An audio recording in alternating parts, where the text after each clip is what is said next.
얼마 전에 미국 트럼프 대통령이 우리나라를 방문하고 돌아간 후에 몇 가지 협약을 맺었다고 합니다. 그 중에 하나가 바로 미국의 최첨단 전략 무기를 우리나라가 구입하기로 약속을 했다는 것이죠.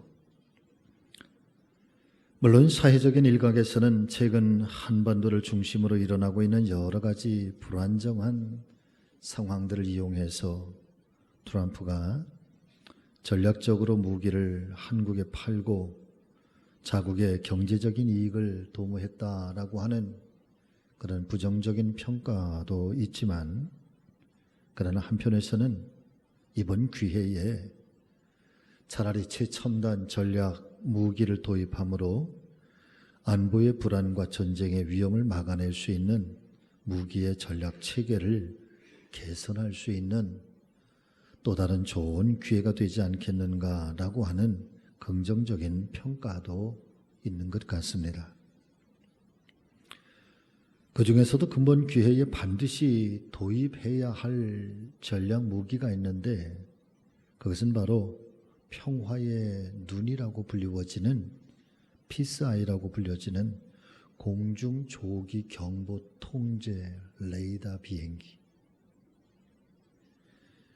그래서 이 비행기는 메사라고 한 아주 고도의 그런 레이더 카메라가 장착이 되어 있고 레이더 장치가 장착이 되어 있어서 한반도뿐만 아니라 중국과 또 일본의 심장부가 되는 북경이나 또 도쿄, 더 나아가서는 러시아, 저 북한은 뭐 말할 것도 없고 한반도를 둘러싼 모든 지형을 아주 매의 눈처럼 그렇게 샅샅이 살펴보고 검시하고 측량할 수가 있어서 일명 이 레이더 장비를 가리켜 날아다니는 하늘에 있는 공군 사령부와 같다라고 할 만큼 21세기 최첨단 신무기라고 하는 것이죠. 그런 일련의 국제 정세들을 가만히 살펴보면서 또 특별히 8.15 광복절도 함께 보내면서 그리스도인이기 때문에 생각해 보아야 할 어떤 의미를 한 가지 묵상하게 됩니다. 그것은 만일 우리가 살아가는 우리의 삶의 현장에서도 어느 날 또 어떤 뜻하지 않은 어려움과 시련이 닥쳐왔을 때 그런 모든 상황들을 한눈에 다 살펴볼 수 있고 그리고 일거에 또 이겨낼 수 있는 어떤 영적인 신무기가 있다고 한다면 얼마나 좋을까? 아니 어쩌면 어떤 특별한 상황이 아니라고 할지라도 저와 여러분들이 세상을 살아가시면서 영적으로 무장하고 영과 육으로 믿음의 무기를 장착하고 있다면, 그래서 내 삶의 전쟁터에서 우리가 승리자로 살아갈 수만 있다면 그때 우리에게 필요한 영적인 무기는 무엇일까라고 하는 것. 왜 그렇습니까? 하나님의 말씀인 성경은 저와 여러분들을 가리켜서 그리스도의 영적인 군사 혹은 영적인 병사라고 말씀해 주시고 있다는 사실을 믿으실 수 있기를 바랍니다. 디모데후서 2장 3절과 4절의 말씀을 보면은 바울은 우리에게 이렇게 우리의 정체성을 이야기를 해주고 있습니다. 너는 예수 그리스도의 좋은 병사로 나와 함께 고난을 받으라. 병사로 복무하는 자는 자기 생활에 얽매이는 자가 하나도 없나니 이는 병사로 모집한 자를 기쁘게 하려 합니다. 저와 여러분들을 예수님의 참 좋은 군사라 그렇게 말씀해 주시고 있고, 또 에베소서 6장 10절 이하 13절의 말씀에서는 너희가 주 안에서와 그 힘의 능력으로 강건하여지고 마귀의 간계를 능히 대적하기 위하여 하나님의 전신 갑주를 입으라. 우리의 씨름, 우리의 싸움은 혈과 육을 상대하는 것이 아니요 사랑하는 여러분, 오늘 말씀을 잘 새겨보세요. 저와 여러분들이 싸워야 할 이 영적 싸움의 대상은 여러분 사람이 아니에요. 그런데 우리는 자꾸만 사람과 싸우려고 그래요. 그래서 사람이 내 신앙의 걸림돌이 되었느니, 또 뭐 때문에 마음의 상함을 입었느니, 하나님의 사람의 영적 전쟁, 이 영적 싸움은 우리의 씨름은 혈과 육이 아니요, 통치자들과 권세들과 이 어둠의 세상 주관자들과 하늘에 있는 이 악한 영들을 상대합니다. 그러므로 하나님의 전신갑주를 취하라. 여러분 같이 하십니다. 이는 악한 날에 너희가 능히 대적하고 모든 일을 행한 후에 어떻게 하기 위함이라? 아주 단단하게 세워지기 위함이다.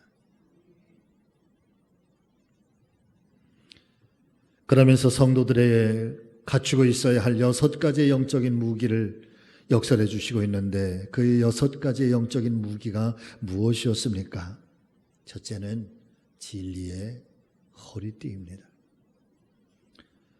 둘째는 의의 호심경입니다. 셋째는 복음의 신발이요, 그리고 네 번째는 믿음의 방패이고, 그리고 다섯 번째는 구원의 투구이며, 마지막 6번째 바로 성령의 검, 곧 하나님의 말씀을 가지라고 우리에게 권면해 주시고 있는 것입니다.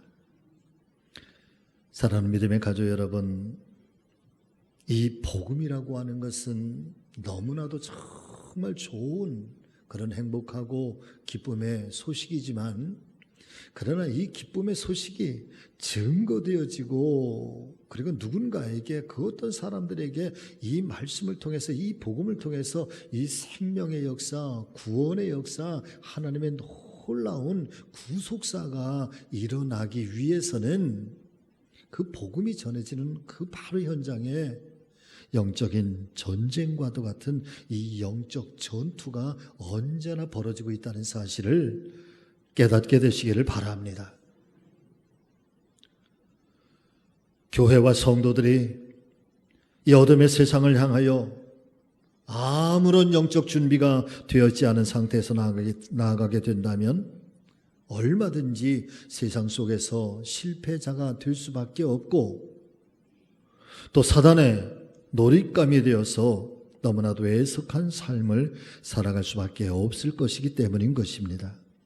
그러므로 오늘 아침 늘 깨어서 근신하고, 또 영적인 정투에서 승리할 수 있도록 말씀과 기도와 믿음으로 단단하게 무장하고, 오늘 아침에도 이 성전의 문을 나서는 사랑하는 우리 교회 모든 믿음의 가족들, 성도님들 다 되시기를 주의 이름으로 축복합니다. 자, 그렇다면 저와 여러분들이 세상을 살아가면서 흔들리거나 또 요동치지 않고 또 승리할 수 있도록 우리에게 영적인 무기는 과연 어떻게 얻어지게 되는 것일까요? 첫 번째는 개인적인 이 소명의식이 나의 아주 강력한 영적인 무기가 될 수 있습니다. 소명이 가장 강력한 무기라는 말씀이죠. 자, 1장 5절의 말씀 우리 한번 좀 같이 읽어보겠습니다. 내가 너를 모태에서 짓기 전에 너를 알았고, 내가 배에서 나오기 전에 너를 성별하였고, 너를 여러 나라의 선지자로 세웠다. 사랑하는 여러분, 이 소명이란 무엇입니까? 영어로는 calling, 그 부름을 받았다. 어떤 수동태, 수동적인 의미예요. 내가 부름에 응답했다는 말이 아니라 누군가에 의해서 내가 불리움을 받았다. 누가 나를 불러준다라고 하는 그런 의미를 담고 있는데 말이죠. 바꿔서 말씀을 드리면, 나는 세상을 다스리시고 온 세상의 주권자가 되시는 전능하신 하나님, 그분께서 세상 속에서 이 하나님의 뜻과 하나님의 계획과 하나님께서 이루시려고 하시는 어떤 섭리와 어떤 목적을 위하여서 특별하게 나를 선택하셨고 나를 불러주셨다. 하나님께서 나를 불러주셨다. 여러분, 이것이 콜링이고 이것이 소명이고 또 다른 의미의 사명인 것을 기억하시기를 바랍니다. 그래서 이 콜링, 이 사명이라고 하는 것, 어쩌면 성도로서의 가장 중요한 우리의 자존감이에요. 자존감. 우리의 자존심이에요. 하나님이 나를 부르셨다. 어떤 상황 속에서도 나는 하나님의 사람이다. 나는 예수 그리스도의 생명의 주가 되시는 예수 그리스도의 사람이다. 그분이 나를 부르셨고, 이것이 여러분, 저와 여러분들의 진정한 자존감이 되시기를 바라고, 저와 여러분들의 아주 진실한 정체성, 이 아이덴티티가 되시기를 주의 이름으로 축복합니다. 오늘 본문의 말씀을 살펴보면 하나님께서 예레미야를 그렇게 부르시고 계셨습니다. 내가 너를 모태에서 짓기 전에 너를 알았고 내가 배에서 나오기 전에 너를 성별하였고 너를 여러 나라의 선지자로 세우노라 말씀해 주시면서 이미 세상에 만들어지기 전부터 하나님께서 알고 계셨다. 세상에 태어나기 전부터 거룩하게 성별해 주셨다. 구별해 주셨다. 그리고 세상에 태어난 이후에는 세상을 살아가야 할 그 이유와 세상에서 살아가야 하는 그 삶의 목적을 하나님께서 계획해 주셨다라고 말씀해 주시고 있는 것입니다. 예레미야를 향하신 이와 같은 하나님의 말씀이 사랑하는 믿음의 가족 여러분, 어찌 예레미야에게만 해당되는 말씀일까요? 적어도 오늘 저와 여러분들이 하나님의 사람이고 우리가 예수 그리스도의 사람이라고 한다면 저와 여러분들을 향하신 이 하나님의 섭리와 하나님의 계획은 동일하게 우리 가운데도 이루어지고 있다는 사실을 우리가 믿어야 할 것입니다. 그것이 저와 여러분들이 세상을 살아가면서 반드시 기억해야 하고 간직해야 할 진정한 자존심이 되시기를 바라고 진정한 자기 정체성이 되실 수 있기를 간절히 소망합니다. 그래야지만 이 자존심이 살아있고 이 정체성, 내가 하나님의 사람, 나는 하나님 앞에 부름을 받았고 오늘도 하나님은 나를 통해서 하나님의 계획을 지금도 나를 내 삶 속에서, 우리의 가정 속에서, 우리 교회 속에서 이루어 가시고 있다고 하는 이 정체성, 이 자존감을 우리가 간직하고 있을 때 사실 때로는 어떤 힘겹고 어려운 일이 있어도 여러분 거기에 무너지지 않는 것.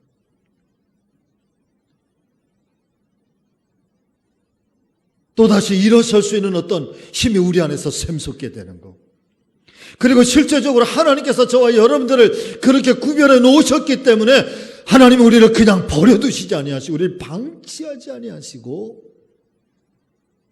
우리의 힘이 되어주시고 우리의 도움자가 되어주신다는 이 사실을 사랑하는 여러분 기억하시기를 주의 이름으로 축복합니다. 나는 하나님의 사람이기에 이렇게 무너질 수는 없다.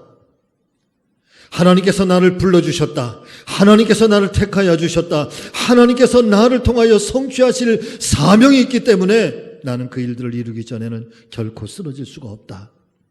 시련의 바람아, 역경의 먹구름아, 올테만 와봐라. 여기 하나님의 사람이 간다. 당당해지는. 제가 기도할 때에 가끔 그래요. 어려움아, 올 테면 와봐.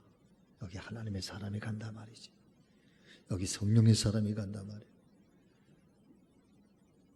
하나님께서 선택한 은혜의 사람이 여기 간다. 올 테면 와봐라 말이지. 제가 가끔 그렇게 기도를 해요, 여러분. 할렐루야. 네.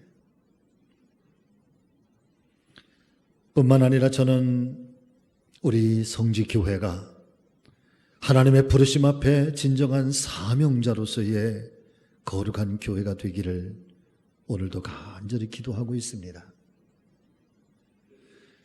에스겔서 47장 8절 이하의 말씀을 보면은 하나님께서 에스겔 선지자를 부르실 때에 그 사명의 모습을 오늘 본문의 말씀처럼, 이 이야기처럼 여러분 우리에게 묘사를 해주고 있습니다. 그가 내게 이르시되 이 물이 동쪽으로 향하여 흘러 아라바로 내려가서 바다에 이르리니 이 흘러내리는 물로 그 바다의 물이 어떻게 되리라? 되살아나리라. 이 강물이 이르는 곳마다 번성하는 모든 생물이 어떻게 되리라? 살아나리라. 또 고기가 많아지리니 이 물이 흘러들어가므로 바닷물이 어떻게 되겠다? 되살아나겠다. 이 강이 이르는 각처의 모든 것이 어떻게 되겠다? 살 것이다. 이 강가의 어부가 설 것이니 엔게디에서부터 에네글라임까지 그물 치는 곳이 될 것이라.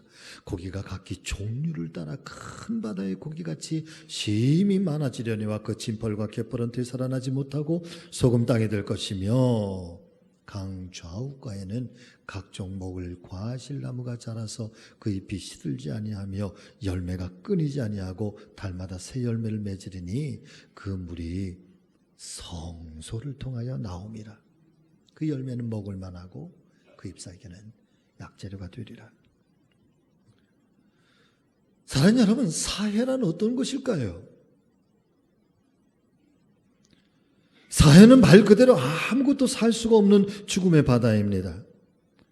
그런데 말씀을 보니까 이 성전에서 흘러나온 이 물이 흘러가니까 죽음의 바다요, 아무런 생명체가 살 수 없었던 이 죽었던 사해의 바다가 다시금 살아나는 것입니다. 죽음의 바다에 생기가 도는 것입니다. 생명의 물줄기가 흘러가는 곳마다 생물들이 번성하고 각종 고기가 많아지고 그 강가에 어부들이 다시금 몰려들어서 그물을 치게 되고, 뿐만 아니라 이 생명의 강물이 흘러가는 곳마다 강가 주변에는 과실나무가 자라나게 되고 1년 12달 44철마다 과실이 끊어지지 아니하고 달마다 새로운 실과가 맺히게 되고 그 잎사귀는 각종 병을 고치는 약재료가 된다.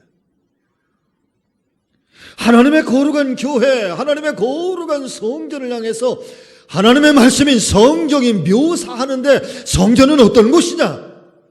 살리는 곳이다. 살리는 곳. 성전은 생명의 역사가, 생명의 약동함이 일어나는 곳이다.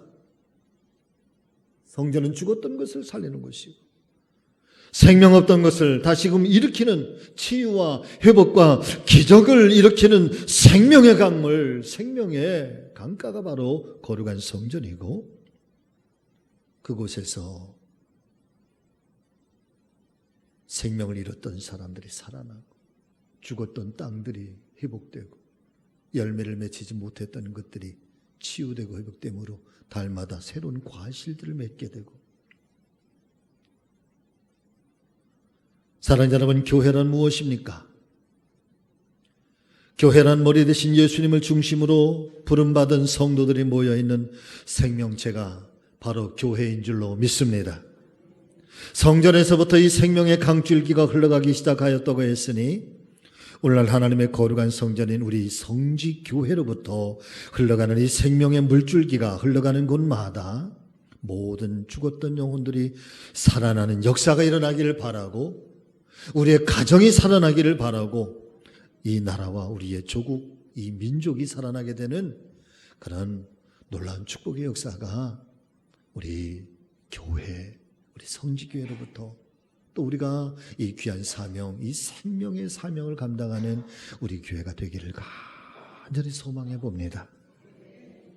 사랑 믿음의 가족 여러분, 그래서 사회와 같은 바다, 이 어둠과 혼돈과 무질서한 세상이 생명 있는, 또 질서 있는 그런 세상으로 바뀌어지는 기적 같은 일들.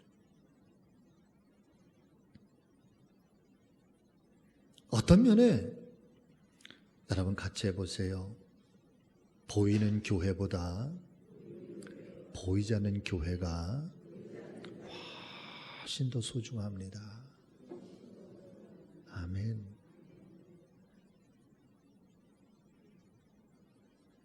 눈에 보이는 교회보다 마음의 교회, 우리 영혼의 교회, 우리 심령의 교회가 여러분 훨씬 더 중요해요.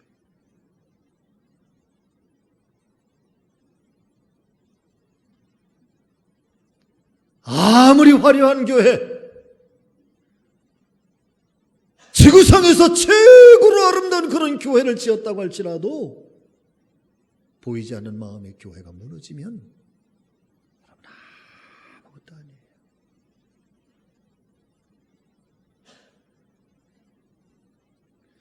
보이는 교회를 짓기 전에 마음의 교회를 단단하게 세워야 돼요. 심령의 교회를 단단하게 세워야 돼요. 영적 교회를 단단하게 세워야 그 안에서 보이는 교회도, 교회의 사명도 여러분 그렇게 흘러가게 될 것이고, 이 생명의 역사는 기적 같은 일들을 만들어내게 될 거예요. 이 생명수 강물이 우리 주님의 몸된 교회와 이 강단을 통해서 계속해서 이 혼탁한 이 어둠의 세상을 향해서 흘러갈 수 있는 이 귀한 사명을 감당하는 우리 성지교회가 되기를 오늘도 기도하고 오늘도 소망해 봅니다. 주일날 하나님의 교회에서 선포되는 말씀과 각종 은혜는 너무나도 소중한 것입니다. 우리의 죽고 병든 것들을 살려내고 치유하는 것입니다. 한 주간의 삶을 세상 속에서 살아가면서 나 자신도 모르게 지었던 이 알게도 지은 죄, 모르게도 지었던 이 얼룩진 죄들을 깨끗하게 하는 것입니다. 그리고 모든 것들을 풍성하게 변화시키는 것입니다. 사랑하는 믿음의 가족 여러분, 이 생명의 은혜가 우리 교회, 또 내가 먼저 살아나 내 안에 먼저 이 은혜의 역사가 일어나서 나를 살리고, 더 나아가서 내 아내를 살리고, 내 남편을 살리고, 우리의 자녀를 살리고, 내 나라, 내 조국을 살리는 그런 복음의 역사가 우리 교회의 거룩한 사명이 되길 바라고, 우리 교회가 이 사명이 살아있기를 간절히 소망합니다. 그래서 여러분, 교회는요, 우리만의 교회가 되면 안 돼요. 우리만의 교회가 되면 안 돼요. 우리만의 교회로부터 출발하지만, 그러나 우리만의 교회가 여러분 또 점점 누군가를 향하여 이 사랑의 손은 넓어져야 되고요, 이 복음의 손은 점점 많이 펼쳐져야 돼요. 저는 지난 금요일날도 그런 말씀을 드렸지만, 저는 우리 교회 안에서 정말 우리의 가정이 아주 신앙에 단단한 그 뿌리 위에 우리의 가정들이 여러분 그렇게 세워지기를 너무너무 소망하고 있습니다. 그렇게 되시기를 주의 이름으로 축복합니다.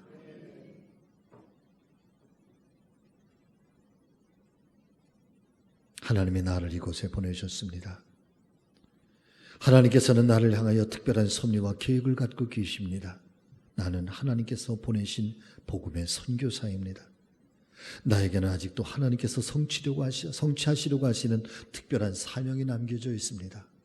우리 교회는 이 일을 위해서 하나님께서 우리 교회를 세우셨고 우리 교회를 부르셨습니다. 이런 사명의식, 이것이 우리의 영적인 큰 무기가 되기를, 그래서 아무리 힘겹고 어려운 일이 있어도 이 사명 때문에 일어서고 또 사명 때문에 헤쳐나갈 수 있는 그런 힘이 우리 모두에게 있게 되시기를 주의 이름으로 축복합니다. 두 번째는 하나님께서 나와 함께 하신다는 임마누엘의 신앙이 영적인 무기입니다. 사랑하는 여러분, 제가 지금 계속해서 지금 두 달 정도 영적인 신앙의 이 임마누엘, 하나님이 나와 함께 하신다, 하나님이 우리 가운데 계신다, 하나님이 내 앞길을 인도하신다, 하나님이 나의 힘이 되신다, 하나님이 나의 산성이시다, 하나님이 나의 반석이시다, 이걸 지금 계속해서 전하고 있다는 사실 여러분 알고 계시나요?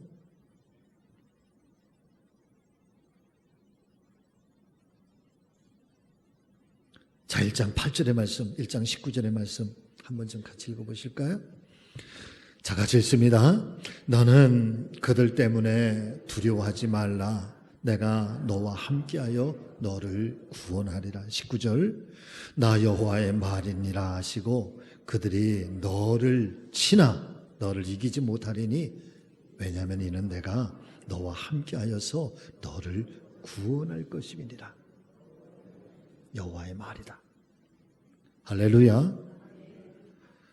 사랑하는 여러분, 하나님께서 이 예레미야를 부르셨습니다.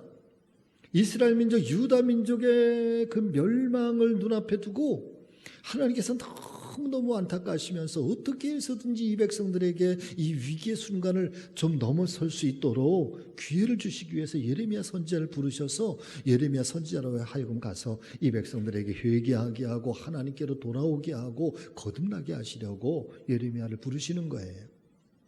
그런데 오히려 이 유다 민족들은 예레미야를 감옥에 가두고 고난에 처하게 하고 위기 속에서 꼼짝달싹 못하게 하고 그 예레미야가 그렇게 그 조국을 생각하면서 너무너무 애처롭게 눈물을 흘리면서 하나님 앞에 기도하니 그래서 이 예레미야를 눈물의 선지자라고 말하는 거예요.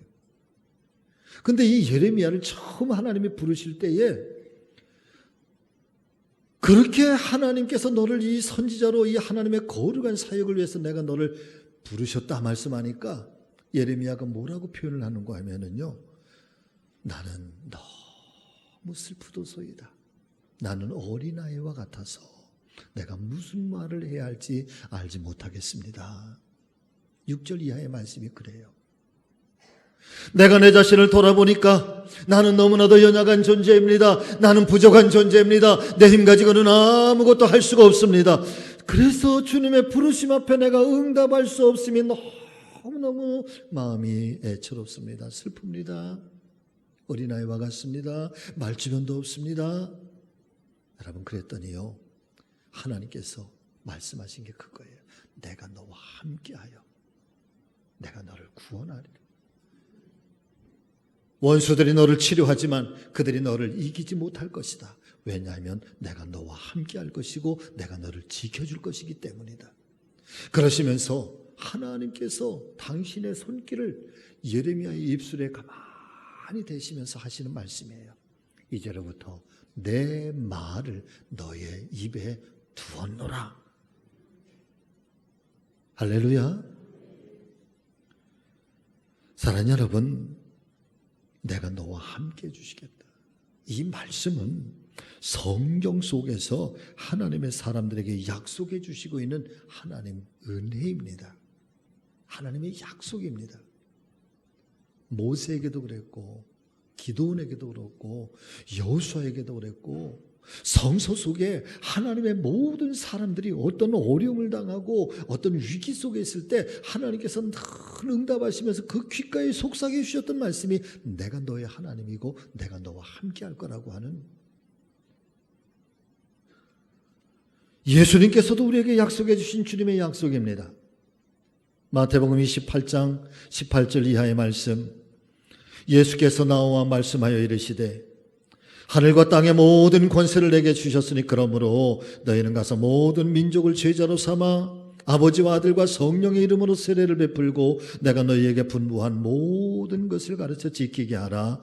여러분 같이 하십니다. 볼지어다 내가 세상 끝날까지, 언제까지?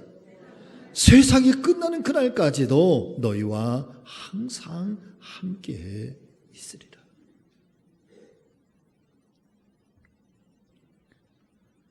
나와 함께 하시겠다는 이 하나님,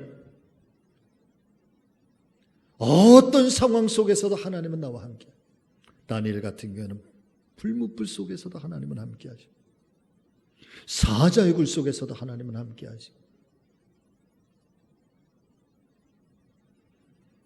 어떤 분이 어린 시절 운동회 이야기를 여러분 들려주면서 우리에게 이런 은혜를 끼쳐주고 있습니다. 어렸을 때 운동회 경기 중에 잊혀지지 않는 게 지금도 있습니다. 장애물 경주였는데 우리 반에서 2명의 선수가 나갔습니다. 한 아이는 육상반 최고로 잘 달리는 어린아이였고 그리고 또 다른 아이는 우리 반에서 키가 제일 작은 꼬마 아이였습니다. 땅 하는 소리와 함께 먼저 육상 선수인 이 아이가 당연히 먼저 뛰어나가서 사다리를 통과하고 뜀틀을 뛰어넘고 가마니까지 뒤집어 쓰고 빠른 속도로 나왔습니다. 그리고 저만치 앞에 놓인 쟁반 위에 밀가루에 얼굴을 파묻고는 그 속에 감추어진 종이를 입술로 물었습니다. 그리고는 관중석을 향해서 쏜살같이 뛰어가면서 접혀진 종이를 펼치는 순간 그 아이의 얼굴이 그만 어쩔 줄을 몰라 하기 시작했습니다. 뿔싸. 펼친 종이 속에는 할머니라고 쓰여져 있었던 것입니다. 아무리 그 친구가 잘 뛰면 뭐 하겠습니까? 할머니가 잘 뛰지 못하실 것을. 반면에 키가 작은 친구는 종이를 펼치는 순간 얼굴이 환해지기 시작했습니다.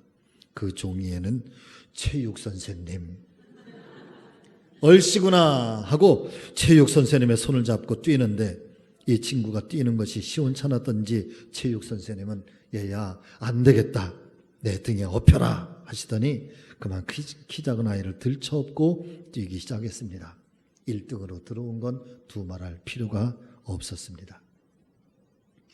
사랑하는 여러분,